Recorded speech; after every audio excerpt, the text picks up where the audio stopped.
하루를 여는 말씀과 멜로디 높은 뜻 하늘교회 아침 예배. 안녕하세요. 5월 30일 금요일 아침입니다. 성도님들께 인사드립니다. 모두 반갑습니다. 오늘 말씀은 민수기 31장 13절에서 24절의 말씀입니다. 모두 함께 말씀을 듣겠습니다. 모세와 제사장 엘르아살과 회중의 지도자들이 다 진영 밖에 나가서 영접하다가 모세가 군대 지휘관 곧 싸움에서 돌아온 천부장들과 백부장들에게 노하니라. 모세가 그들에게 이르되 너희가 여자들을 다 살려두었느냐? 보라, 이들이 발람의 꾀를 따라 이스라엘 자손을 부올의 사건에서 여호와 앞에 범죄하게 하여 여호와의 회중 가운데 연병이 일어나게 하였느니라. 그러므로 아이들 중에서 남자는 다 죽이고 남자와 동침하여 사내를 아는 여자도 다 죽이고 남자와 동침하지 아니하여 사내를 알지 못하는 여자들은 다 너희를 위하여 살려둘 것이니라. 너희는 이 일에 동안 진영 밖에 주둔하라. 누구든지 살인자나 죽임을 당한 사체를 만진 자는 셋째 날과 일곱째 날에 몸을 깨끗하게 하고 너희의 포로도 깨끗하게 할 것이며 모든 의복과 가죽으로 만든 모든 것과 염소털로 만든 모든 것과 나무로 만든 모든 것을 다 깨끗하게 할지니라. 제사장 엘르아살이 싸움에 나갔던 군인들에게 이르되 이는 여호와께서 모세에게 명령하신 율법이니라.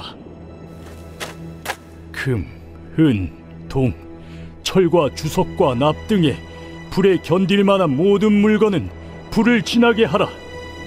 그리하면 깨끗하려니와 다만 정결하게 하는 물로 그것을 깨끗하게 할 것이며 불에 견디지 못할 모든 것은 물을 지나게 할 것이니라. 너희는 일곱째 날에 옷을 빨아서 깨끗하게 한 후에 진영에 들어올지니라. 성경에는 암카도시라고 하는 단어가 나옵니다.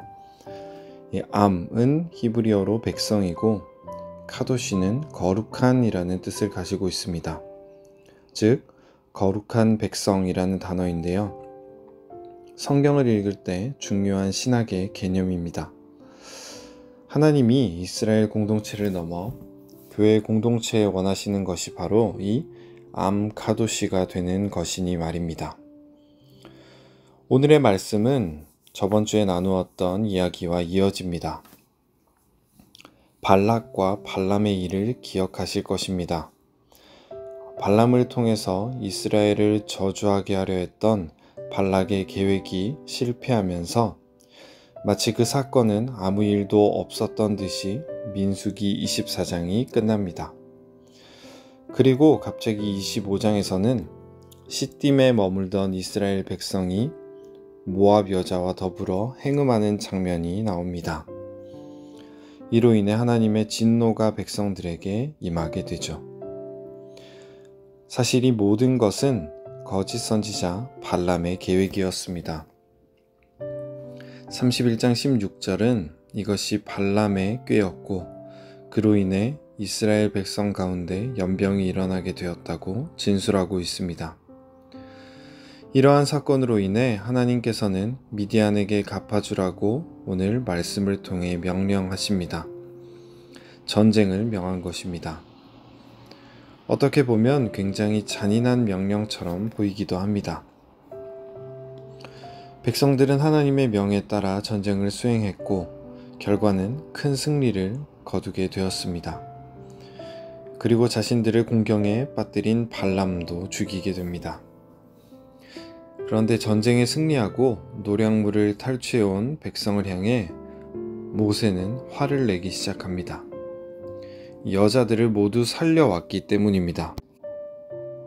이것은 단순히 여성을 살려왔다거나 혹은 행음했다라는 내용과만 관련이 있지는 않습니다. 이 구절을 제대로 이해하기 위해서 우리는 다시 25장의 이야기를 해야 합니다. 25장에 발람의 계책으로 모압 여상과 행음이 일어났고, 그것으로 인한 결과가 무엇이냐면 바로 이 바알 부호를 섬기기 시작했다는 것입니다.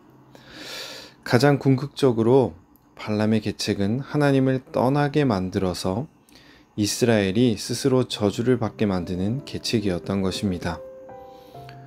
모세는 지금 같은 상황의 반복을 걱정하고 있는 것입니다. 하나님께서 전쟁을 명하시는 상황을 우리는 구약 여러 곳에서 볼 수 있습니다. 예를 들면 가나안 땅에 들어가면 이렇게 하라고 말하는 장면에서도 그 땅의 모든 족속을 쫓아낼 것을 명하십니다. 그 민족이 꼴도 보기 싫어서 그런 명령을 하시는 것일까요? 이 문제는 거룩함과 정결함으로 해석하면 좋을 것 같습니다. 하나님은 계속해서 히브리 백성을 통해 정결한 백성, 하나님만 사랑하는 백성을 만들고자 하셨음을 성경을 통해 볼 수 있습니다. 하지만 사람의 마음은 약해서 그것이 쉽지 않았습니다. 다른 민족들과 함께 살다 보면 그들과 동화되게 되고, 그러면 그들이 믿고 있는 우상을 따르는 경우가 더 많았기 때문입니다. 그래서 하나님께서는 뒤섞이지 않은 완전한 정결을 위해 이런 명령을 내리셨다 볼 수 있습니다. 그리고 이 뒤의 말씀도 전쟁 후 지켜야 할 규례가 나옵니다. 모세는 전쟁에서 승리한 백성들에게 정결하라고 명령합니다. 죽음을 가까이 한 그들은 공동체 안으로 들어오기 위해서 정결 의식을 거쳐야 했습니다. 모세는 전리품들, 옷, 금속 기구, 무기 등까지도 물로 씻고 가능하면 불에 달구어 정결하게 하라고 명령합니다. 이 전쟁이라는 것을 통해서 우리의 마음이 오염될 수 있기 때문이겠죠. 이처럼 하나님 앞에서 정결한 것, 공동체 안에서 정결하게 살아가는 것이 중요하다고 계속해서 강조하는 것 같습니다. 이 말씀은 오늘 우리에게도 같은 메시지를 던지고 있습니다.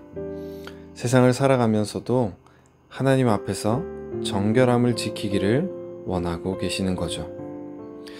나도 모르게 내 마음을 빼앗기고 또 오염시키는 것들, 그런 것들이 있을 수 있습니다.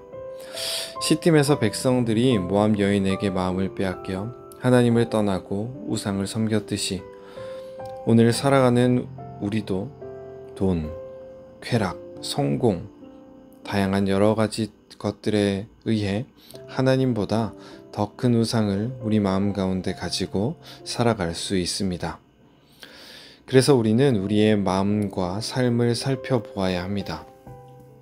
하나님께서는 하나님 앞에서 우리가 정결해지기를, 내 마음이 온전히 하나님께로 향하기를 간절히 바라십니다.